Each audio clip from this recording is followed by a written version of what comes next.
Governor Gregoire arrived on the political stage. Washington has led the country for women. We've changed history. In 1992, the year of the woman, no state, no other state, no other place in the country had more women elected statewide than we had. That's so awesome. Half of our statewide elected officials were women. More than 50% of the cabinet members and top advisors to the governor were women, the first in the nation. For almost a decade, Washington State led the nation in firsts for women. But it wasn't until 2004, when our passionate Attorney General, Gregoire, was elected as governor, that the inside game really changed for women. The old boys club had no idea what was about to happen. You know, I've had many opportunities in life where I walked into a room and it was full of mostly men. And in those situations, there were times where, it took a while for your voice to get heard. Well, now I'm in a very different kind of atmosphere, where the room is oftentimes full of women who are asking each other questions, who are bringing information to the table and collaborating in a very different way. It makes the results better. I was 24 years old when I was asked by Governor Gregoire to join her administration as her special assistant for boards and commissions. As I brought her candidates for each and every appointment, it was expected that qualified, strong women leaders would be among the applicant pool. I was sitting at home on a Sunday morning reading the New York Times, drinking coffee, and I got a phone call. I picked it up. It was the governor, and she said, "Guess what? I'm going to appoint you to Superior Court."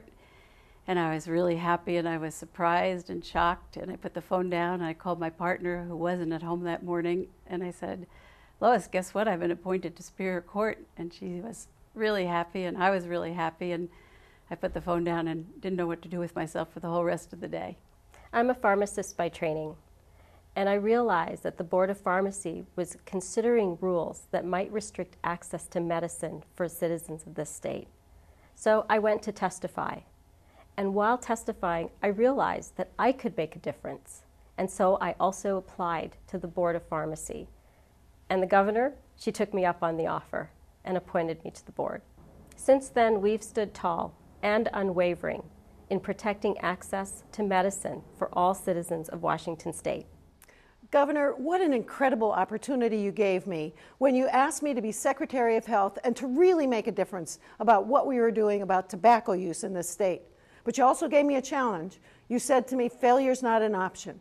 Well, here we are today with hundreds of thousands of people in Washington State who are healthier because of you and your leadership and your dedication. It was 1991. My family gathered around the dining room table, as we often did, almost every night for dinner. My mom turned to Michelle and I and said, "Your dad and I have been discussing it, and we have decided that for you girls, I am not going to run for office." I immediately burst into tears. I'd call it a temper tantrum, ran upstairs to my bedroom and locked that door. After a little bit of time, Mom came up and knocked and said, "Court, I did this to spend more time with you." My response was, "Mom, you have always taught me that as a woman, I could do whatever I want in my future. Now you're telling me as if I'm a mom, there might be a limitation?" We went to bed that night, and everyone slept on it.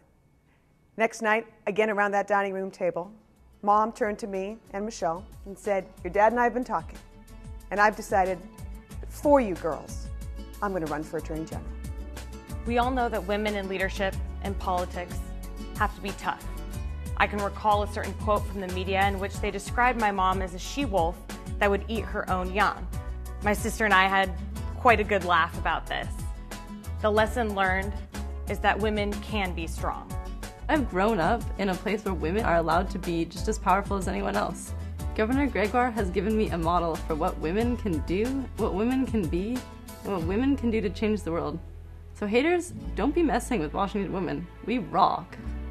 If there is one thing I could say to Governor Gregoire, it would simply be thank you.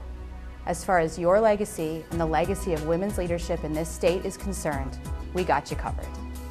You're wise and fearless and a true inspiration. As the grandmother of 4 granddaughters, I need to tell you how wonderful it is that you have served this state so ably for 8 years. They now know they can aspire to be governor or maybe president someday. Thank you. I just want to say thanks to Governor Gregoire. Thanks for opening the doors for girls like me and cracking the glass ceiling so all of us can finish the job. And what I would say to Courtney and Michelle, thanks for raising your mom right. Thank you, Mom, for being my best friend, a better water skier than me, inspiration to my entire generation, and teaching me exactly what kind of mom I want to be.